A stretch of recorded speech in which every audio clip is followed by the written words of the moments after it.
Hello everyone, welcome to your daily tarot reading for Monday the 8th of October 2018. I'm terribly sorry I wasn't able to make readings for 6th and 7th of October, but I had a terrible headache and I just wasn't able to make any tarot reading at all.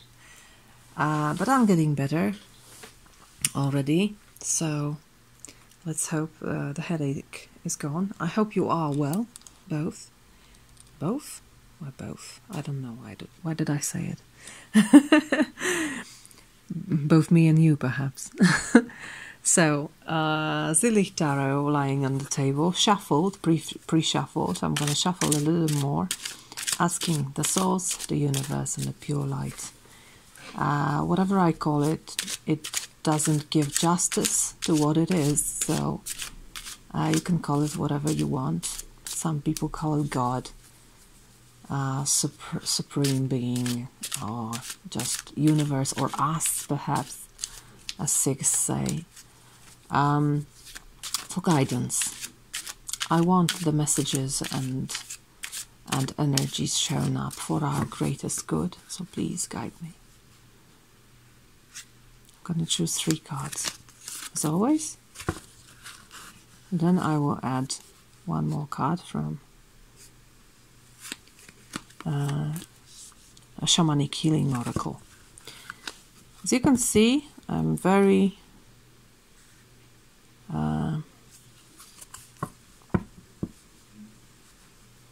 attached to this particular deck, but I think it's so beautiful and it should be more popular for the sake of the author, who is a wonderful person, I think, and she creates even more now as we speak. Let's look. What are the energies for Monday? We have 7 of Wands, 3 of Cups, and Death. So, 1 major arcana, 2 minors, and we have Wands, which is fire, and Cups, which is water, and Death, which is connected to Scorpio. And what do we have? We have Venus in Scorpio right now, and it has gone retrograde on the 5th, I think, of October, and some people feel it very strongly in many various ways. You can find more on sites that are more into astrology than mine. It's very interesting, but I don't feel I'm an astrologer. But one astrologer that I know told me that when he was watching my videos, he sees synchronicity between what's going on in the sky and my messages. So I think whatever the universe wants to tell us, it's just telling us by many ways. I just want to tune in to reading using the beautiful bell that is associated with air element.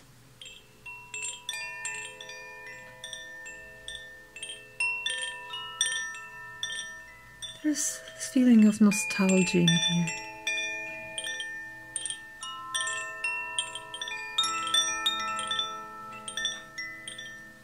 Very sweet, I think. Okay. So, we start with a bravery note. 7 of Wands, that is called Valor in this deck. It's the Thoth based deck. So we see a person, a warrior, in a very... You can see the movement here right away. So very dynamic position, and he's defending against something or someone. You can see other wands sticking out here, like out of fire, and he's making his way, or he's protecting his place among them. What's nice in this card is that he's in privileged position, which he may not recognize, but really it's rather more like sparring than a real battle because of this privileged position, because he has the upper ground, and his wand is more powerful. You can see there's, I don't know, oh, that's a lion head here on the end. You can see it's quite visible now for me. I thought there was flames, and there are still flames. I can see still flames. So this wand, this particular wand he's holding, it's much more powerful than the wands of the others. So he will defend his position, definitely. He or she, we don't know. But this person looks quite dangerous, I think, with these horns on the head. I love the dynamic of colors in this card. These beautiful deep yellow color and the purple up there. It's one of my favorite pairs of colors depicted here. So he's defending something, or she's defending something. Then we have Three of Cups, which is quite a different energy. It's called abundance in this deck, and we can see flowers and fruit, many different colors, many different factors, many different tastes, and we can see a hand here that is reaching for these things. So what it tells us is that the world is full of things like that. The world is full of not only fruits, but all goods, all resources that are needed for us, and what we need to see, what we need to do is just to reach for them. So it's an attitude towards joy, towards happiness, towards abundance and fulfillment. It's up to you whether you choose to do it or not. It's also a card of friendship for me, but here in this deck I see it in a more general way, as a world that is full of beautiful things if we want to see it, if we want to recognize it. And then we have Death, which is a major arcana, and the only major arcana here. And you can see a land that is quite desolated here. I don't know what these are, but I think these are shattered flowers or any kind of plants that are dead now, and death is coming with its wings and it's changing everything. It's preparing the ground, the earth, for coming of the new things. And these new things, you can see them arising here in the upper part of the card. And perhaps these butterflies, they seem very dark here, but it may be because we look in the direction of light, and perhaps the light is too bright for us to see. We can only see the silhouettes. The death may not be as grim and dark as it seems. What I feel here is that death in reality brings abundance. It's always like that. Every spring we can experience it, that after death of winter, when everything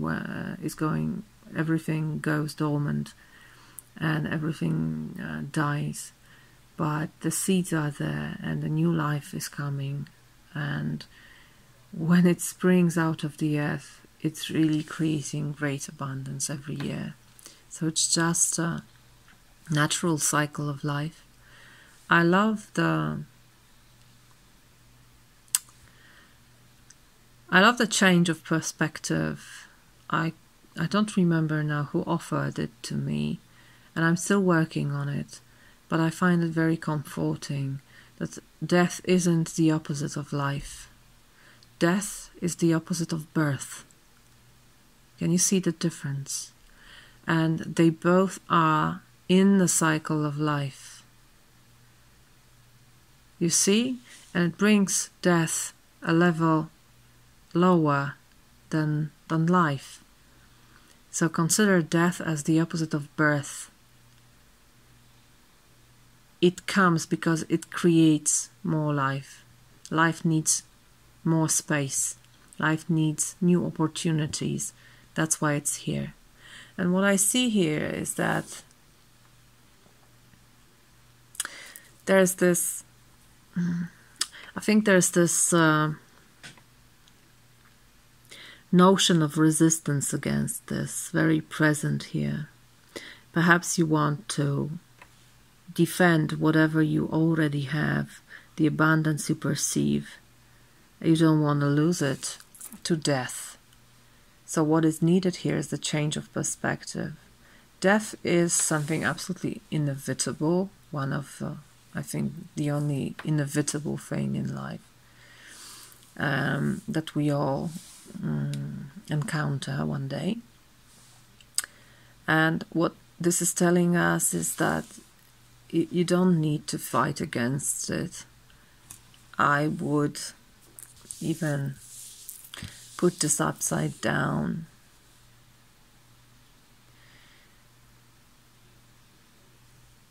To understand it more, that you don't need to battle for abundance. It's coming when there is time, and it's going when it's time for it. So I just want to draw one additional card for this spread, just to confirm what I'm talking about. Please show me one card.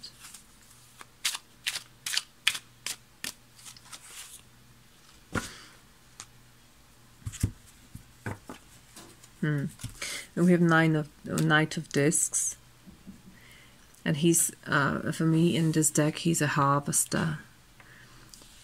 So perhaps you need to, I feel there's an urge here to enjoy abundance now before death comes.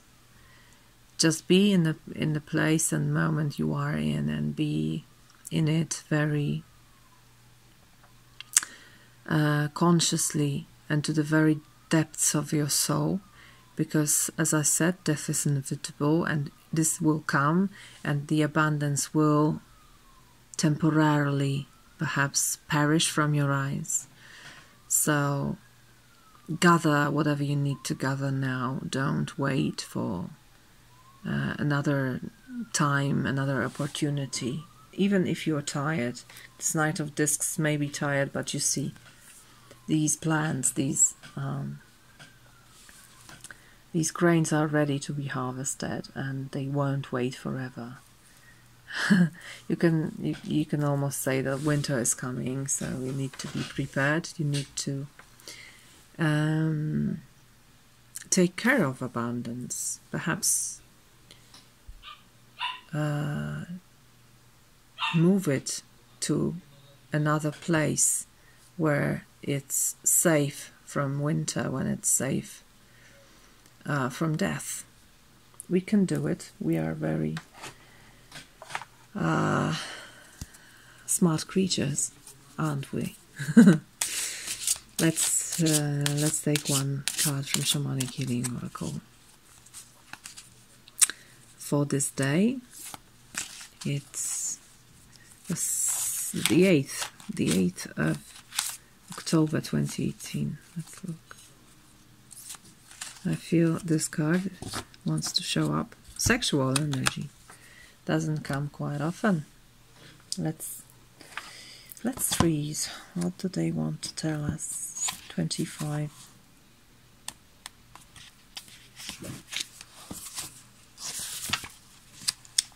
So sexual energy.